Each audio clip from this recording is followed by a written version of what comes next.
Ok, alors aujourd'hui on va décortiquer une voiture qui à première vue a tout d'une simple citadine. Mais attention, la Honda Jazz hybride c'est bien plus que ça. Elle est pleine de surprises et je vous le garantis, après ce qu'on va voir ensemble, votre regard sur elle va complètement changer. Pensez-y une seconde. Une citadine, c'est quoi pour vous? En général, on se dit, c'est petit, c'est un peu basique, c'est juste pratique pour se garer. C'est le compromis par excellence. Mais et si je vous disais qu'une voiture de cette taille pouvait être tout sauf un compromis? Et si elle était en fait un véritable petit génie? Allez, on plonge direct dans le vif du sujet, la révolution hybride. Et ça, c'est le groupe motopropulseur qui change la donne. La première grosse surprise, elle est là, sous le capot. Parce que le moteur de cette Jazz, ce n'est pas juste un moteur. Non, c'est bien plus. C'est le secret de sa double personnalité, ce qui la rend si fascinante. Alors, le système hybride IMMD. Oubliez tout ce que vous pensez savoir sur les hybrides classiques. Le système IMMD de Honda, c'est comme avoir un cerveau électronique à bord. Un ingénieur super intelligent qui choisit pour vous, en une fraction de seconde, la meilleure option. 100% électrique, 100% essence ou un mix des deux. Et le résultat, c'est d'une conduite d'une fluidité incroyable et une efficacité, maximale. Et tout ça, sans même qu'on ait pensé. Et voilà le premier chiffre qui met tout le monde d'accord. 3,8 litres au 100 km. Je répète, 3,8. C'est à peine croyable. On part d'une consommation minime, d'une voiture qui a l'air d'oublier le chemin vers la station-service. Pour le portefeuille, au quotidien, c'est juste énorme. Mais le plus fou dans tout ça, c'est que cette économie, elle ne sacrifie absolument pas la puissance. Parce que regardez ça, la puissance libérée, 109 chevaux. Pour cette consommation de moineaux, on a 109 vrais chevaux qui répondent présents. C'est ça le génie du système Honda. Elle est super sobre quand on roule tranquillement, mais elle a du répondant, du punch dès qu'on appuie sur la pédale. Elle n'est pas juste économique, non, elle est vraiment vive. Et la preuve que ce n'est pas du blabla, la voilà. Le 0 à 100 km/h en seulement 9,4 secondes. Pour une citadine hybride, c'est une performance vraiment bonne. Ça veut dire des démarrages vifs au feu rouge, des dépassements en toute sécurité. Le message est limpide. Le plaisir de conduire, loin d'être oublié, est au cœur du projet. Voilà, c'est ça, le meilleur des deux mondes. D'un côté, une efficacité incroyable avec ses 3,8 litres 100 km et ses faibles émissions. De l'autre, de vraies performances. 109 chevaux, un couple instantané, une vraie réactivité. Honda a réussi à mettre fin au compromis. Fini de choisir entre économie et plaisir. Avec la Jazz, on a les deux. Ok, on a vu le moteur, son cœur. Mais la Jazz a un autre super pouvoir et il est tout aussi impressionnant. L'espace, l'ultime frontière. Et c'est là qu'elle nous sort son tour de magie, être plus grande à l'intérieur. Parce que de l'extérieur, on se dit, c'est une petite voiture, mais une fois qu'on ouvre la porte, c'est une toute autre histoire. C'est un véritable maître du déguisement. Elle a les dimensions parfaites pour se faufiler partout en ville, pour se garer sans stress.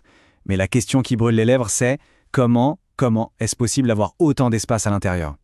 La réponse est simple, une conception brillante, tout simplement. Regardez les chiffres. Catégorie citadine, à peine plus de 4 mètres de long. Parfait.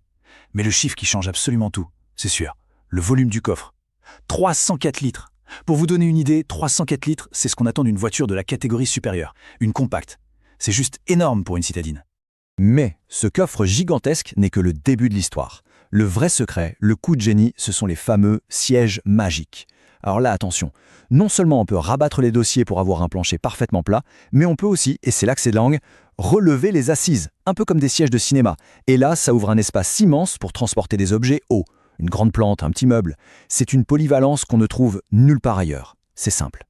Bon, on a vu le moteur, on a vu l'espace. Passons maintenant au troisième atout majeur, son intelligence. On va parler de votre copilote intelligent.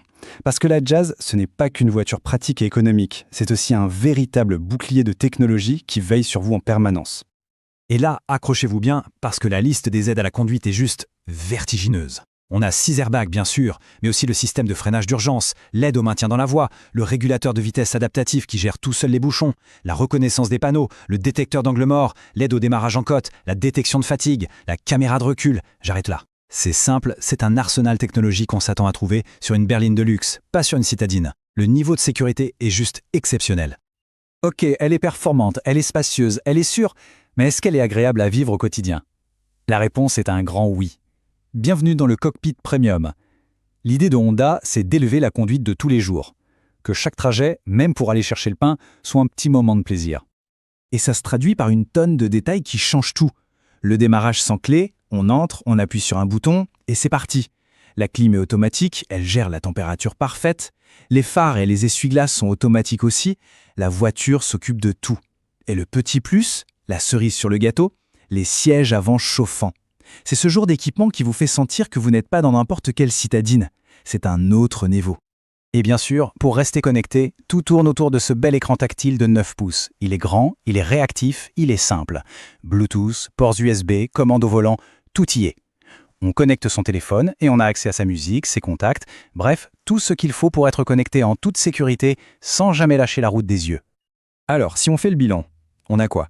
Un moteur qui est à la fois ultra économique et plein de peps, un espace intérieur et une modularité qui pourrait rendre jaloux certains monospaces, et un niveau de technologie et de sécurité digne d'une grande routière. Le constat est sans appel, non? C'est le choix le plus intelligent. On va voir pourquoi la Jazz l'emporte. Et tout ça peut se résumer en une seule phrase. C'est la fusion parfaite de l'efficacité, de la polyvalence et de l'intelligence. La Honda Jazz, c'est la voiture qui dit non au compromis. C'est une véritable démonstration de savoir-faire, qui mélange des qualités qu'on pensait opposées pour créer au final la citadine la plus complète du marché. Alors après avoir vu tout ça, la question finale est inévitable, et je la pose. Est-ce que ce n'est pas ça la citadine ultime? Quand on met bout à bout une telle efficacité, une telle polyvalence et un tel niveau de technologie dans une voiture aussi compacte, la réponse, franchement, semble assez évidente. Merci de nous avoir suivis.